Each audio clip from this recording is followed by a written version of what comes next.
shit, man, I ain't that good. I ain't gonna make it. I was the mayor of my city. I think I invented the metal kick drum sound. That's the most I've ever seen my father play drums. Did that equate to record sales? No. Why'd you guys break up?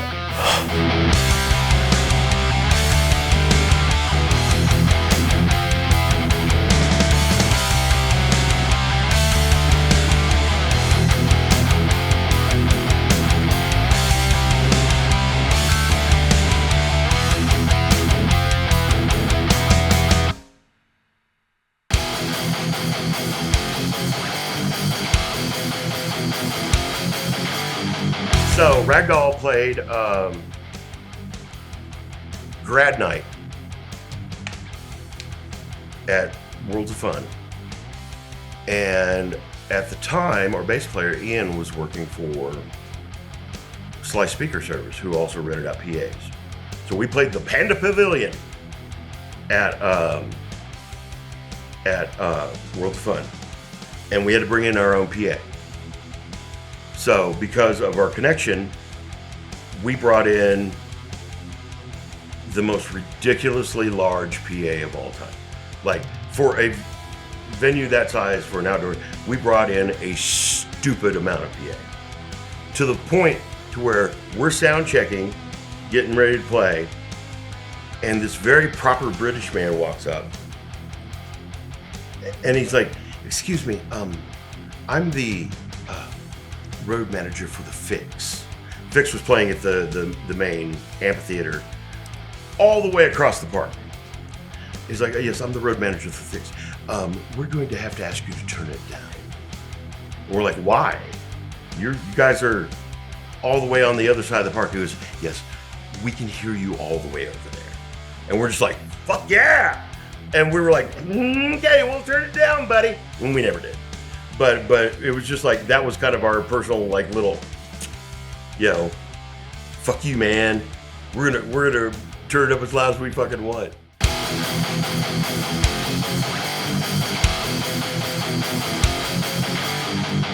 But I went to school with all these guys that were like amazing guitar players, and Curtis Andersen and Jay Stockwell and all the guys in the local music scene, the guys in Leather Toys, all those guys were around me, and I was watching those guys, and I'm like, shit, man, I ain't that good. I ain't gonna make it happen, So then ding, Jeff Horde from the Leather Toys is like, "Hey man, I'm selling my bass." And I was like, man, nobody's a bass player. And my friend Matt O'Connor, who plays drums for Rod Stewart now, was like, "Dude, if you play bass, you can come play in our band." So it was me, him, and a guy named Jason Booth, and maybe lasted like a month or something like that. But I started playing bass, and I was like, man, then this band needed a bass player, this band needed a bass player. So I kind of just kept on snowballing, and I was like, man, hey, bass worked out again. And it was my first passion. So I bass, switched to guitar, and then back to bass.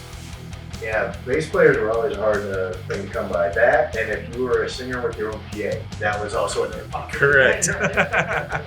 Most singers had a microphone. Yeah, but if you had a PA, man, you're in the band. I haven't Yes, heard sir. you sing yet. Right.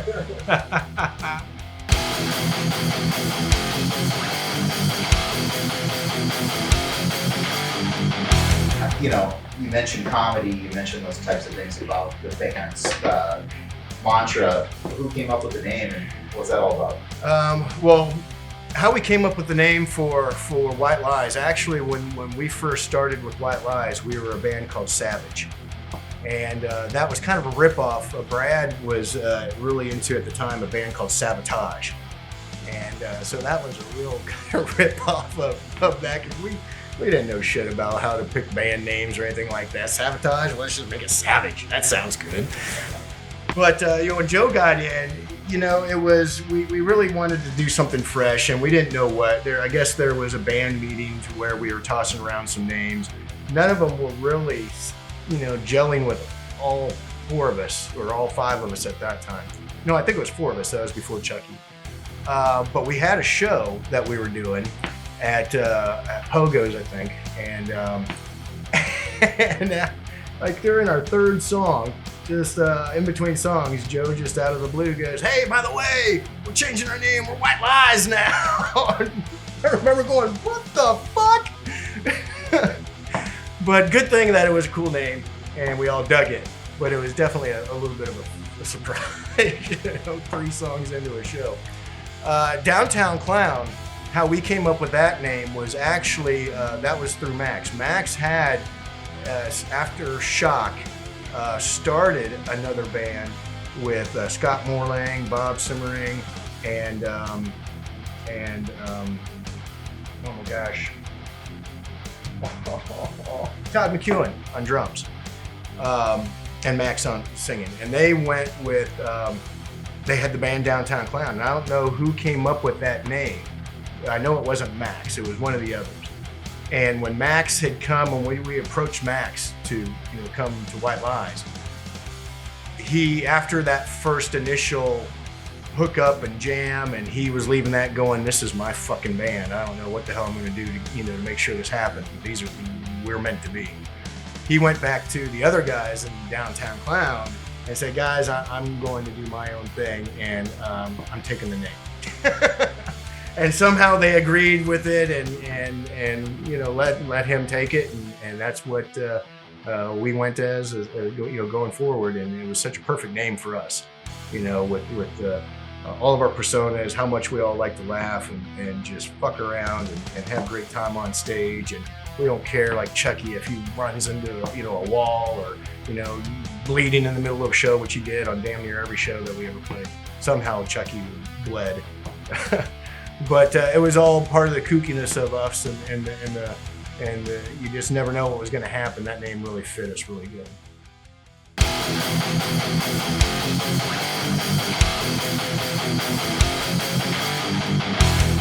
Just on a side note, why'd you guys break up? Well, side note, Fortress broke up. We had hired Rough Cut to come into Kansas City so we could open up for them and do our new EP release. We paid Rough Cut $7,000 to play the Uptown. Full show size. I want full production. I want everything. So we opened up the show, and I was a big Rough Cut fan. Rough Cut, Shortino had acquaintances with him, and so and so. So when the band was playing, after we opened, Fortress opened up for Rough Cut, and our crowd, we nobody knew who Rough Cut was. I picked a stupid band. Nobody really knew who they were. They were just emerging at the time on the West Coast, East Coast. Not so much, it was just our niche fan base like us. So they had a great following, but me and Tommy Sprague, the drummer at the time, because my drummer Gary had passed away. We'll get into that later. But we were in the front of the stage just kind of watching it, and I'm looking at the balcony at the Uptown, and my guitar players are going, "Get backstage, you dumbass. You look like a fool. You look like a fool." I was like, "Are you yelling at me? Are they yelling at us? Are they yelling at us?" So we get backstage, and they're like, "Don't you ever go out there and make us look like a fool." I'm like, "We're kids. We're watching bands. We're fans." They're like, so their heads, I hate to say it, got big. And me and Tommy quit the band that night, backstage at the Rough Cut concert. I said, "I'm done with you." I said, "Me and Tommy are going to LA. You going to LA? You going with us?" They're like, "No, we got jobs. We can't leave." I said, "Done. We're done." After Fortress broke up, Tommy and myself formed Nasty. We had friends in a band called Forced Entry and asked those band members to come join us and form a new band. It happens. We had to break up a band, but it's understandable. But it happens. But And how long did you play in Kansas City as Nasty? we played about a year. We were playing gigs and we were painting houses to make money to buy a school bus, and move out to California. We painted 3 houses. Played the Red Balloon a few times. Made decent money, just enough, a few $100, but Yeah, merch. Did good on merch. And we saved up money, bought a nice school bus, gutted it, put sofas in it, decked it out, and we moved to LA. Probably lived in that bus, huh? We lived in that bus till they towed it. So yeah, they towed it for street cleaning. You got to move your vehicle every week in LA for street cleaning. So my bass player's day, I was like, Charles, did you move the bus today? He's like, no, slept in. I'm like, jackass, bus is gone. We didn't have money to, get it out of Hawk, get it out of the pound. And it's too bad. She went away.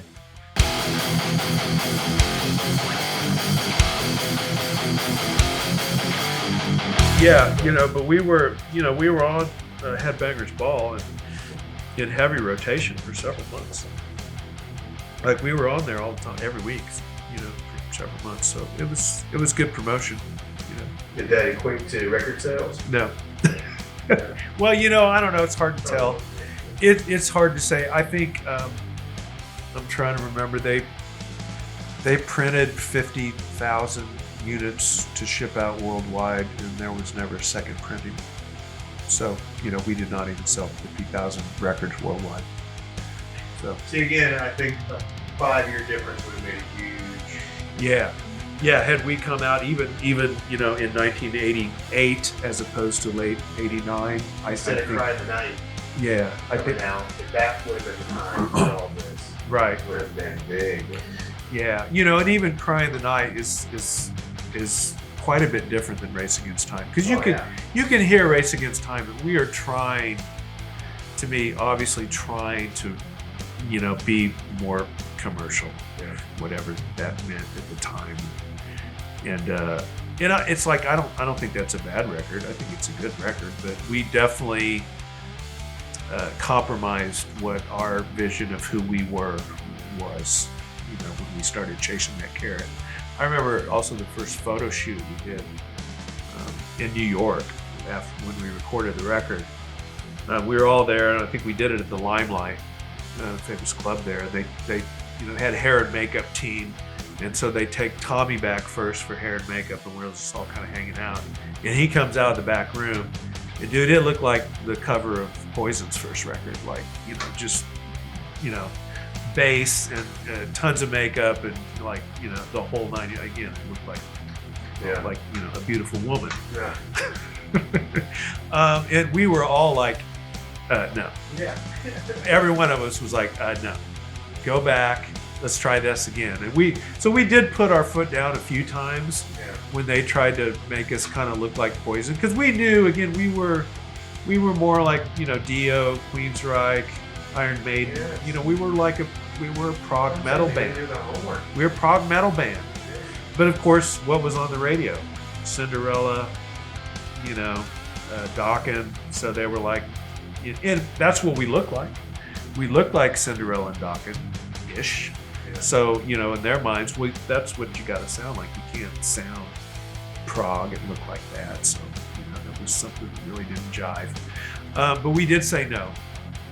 And so we did all wear a little bit of makeup, and we had the big hair, but it wasn't quite like, oh, that's Poison's first album.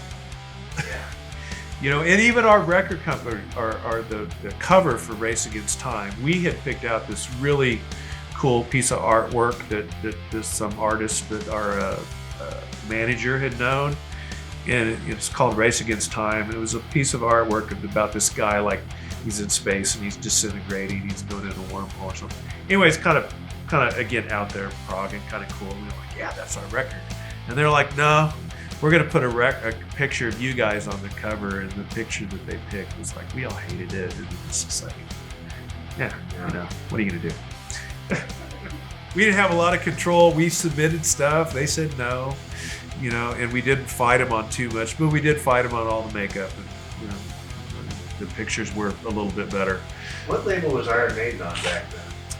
Oh gosh, Because that would have been the label for you guys to be on. it would have. Man, what were they on? Polygram or Polydor? I think. Yeah. That's a good question. I don't know. I mean, how did Lamb put into the thing at all? How did the picture at all? How did that connection? The what? Atlantic.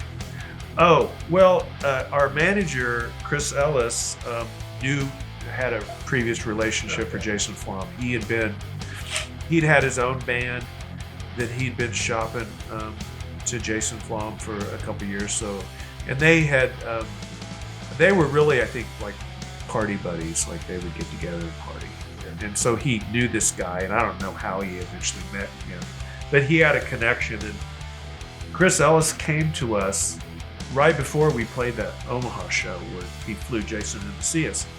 Chris Ellis came to us, and at the time he wasn't our manager, but he knew we were, and he had a meeting with us, and he said, "Okay, guys," he's like, "I know this guy, Vice President Lanning." He's like, if you sign a deal with me for a couple of months, whatever it was, if I, let me shop you, I'm going to shop you to this guy and some other people. Then if I get you a deal, then you'll sign a long-term deal with me. And we were like, yeah, because we'd been shopping ourselves and hadn't had any, no bites, no nothing, no success. So we said, yeah. And so again, we did that show. He flew this guy from New York in, and the guy from New York said, "I'm signing you guys tomorrow." So of course we Chris Ellis he's our guy. And so we signed, for him to be our manager. And he was our manager for a couple years. And initially he was okay, but he was honestly kind of in a little bit over his head for, the situation that we were in. And it got to the point where he couldn't really help us. And he was losing money. So, and then when it became not fun for him, it changed. And it kind of went south from there. So we didn't have, again, our management story was not good, and then of course the caught between the two record labels and the political tension and the money was not good, and then the Nirvana thing was not good, and then some of the interpersonal relationships in the band was not so good, and it all pointed to disaster. Which really is unfortunate and doesn't make sense because you guys were so fucking good and put on such a good show, and back in those days, I think the band, again, I know I mentioned it or referred to it as my infancy or as a drummer, and that is still true, but I still, my drumming back then was full of piss and vinegar, and it doesn't suck. It's just like I play so much better now.